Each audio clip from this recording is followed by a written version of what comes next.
Trump desperate for good news, something he can lie about. That's why Treasury Secretary Scott Bessent signed a rare earth agreement with Ukraine. It's nothing, just something Trump can lie about. It's a public relations stunt because Bessent and Trump can't make real deals, especially when it comes to trade.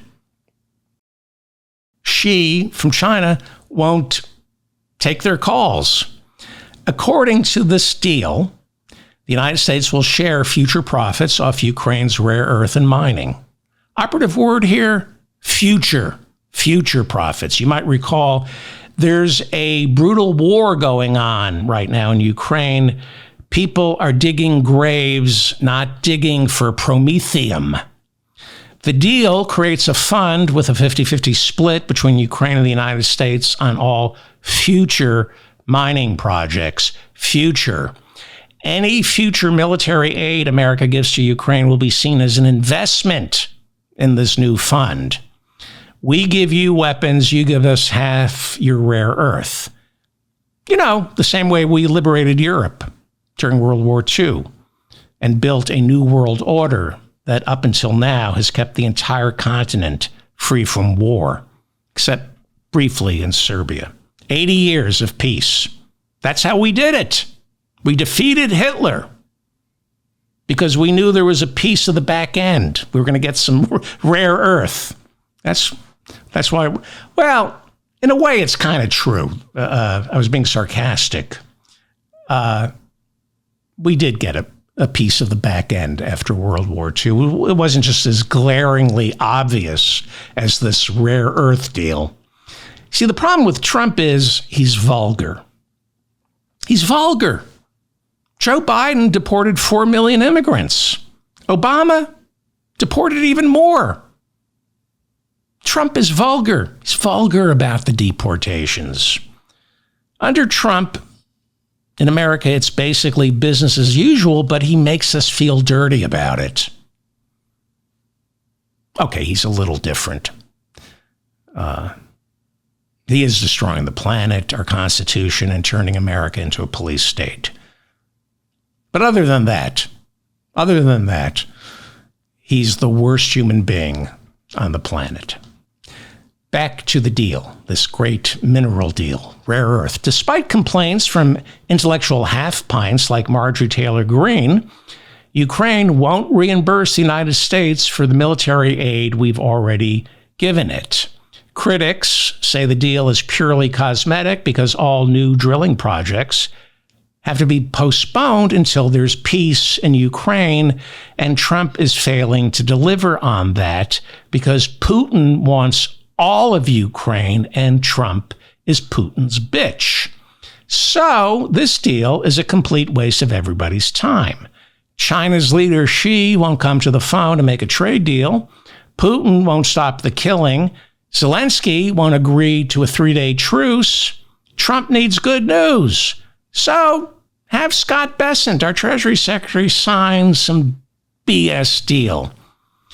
Scott Bessent said this agreement signals America's commitment to Ukraine, right?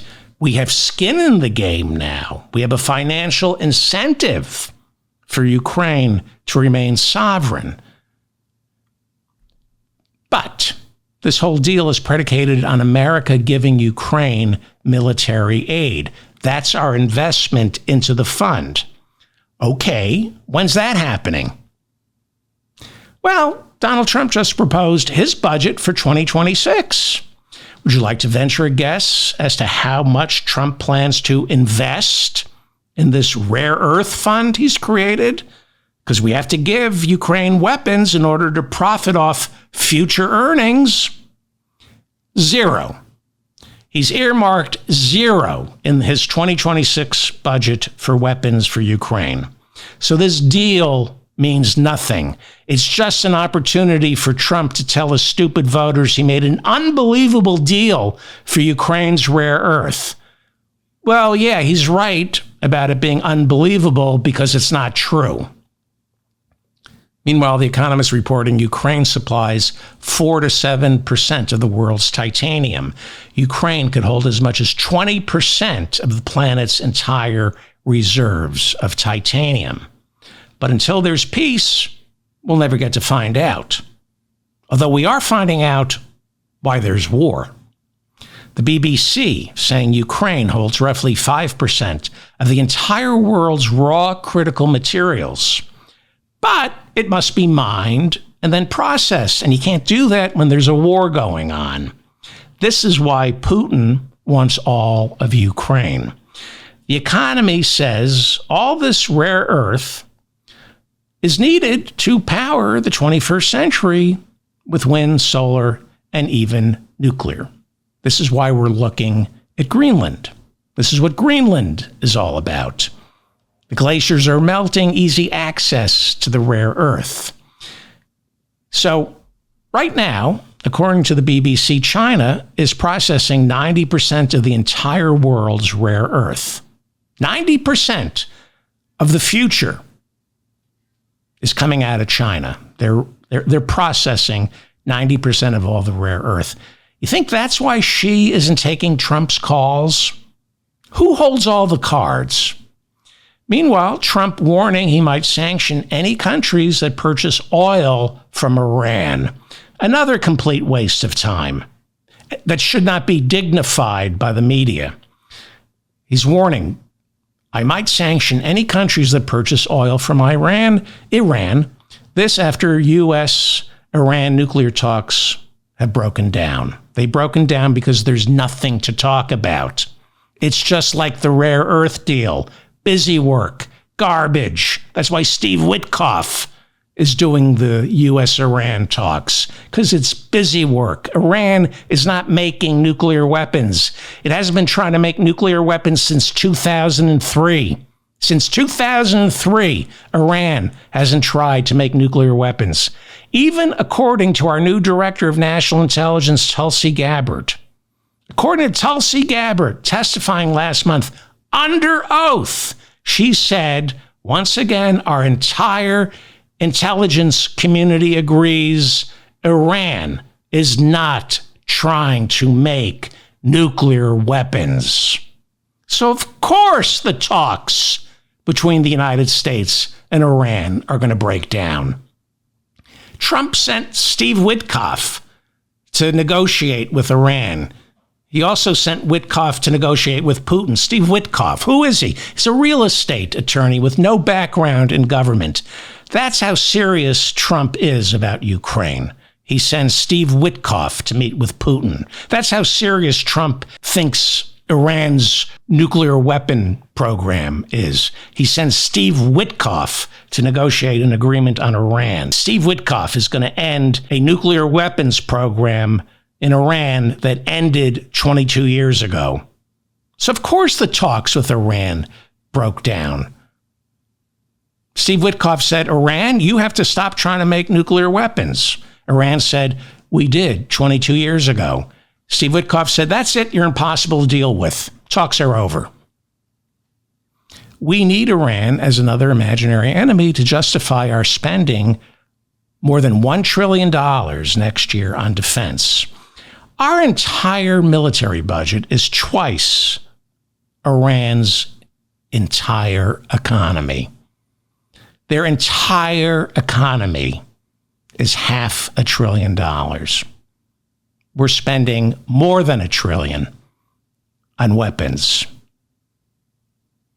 You know what they spend on weapons and on their military? We spend more than $1 trillion.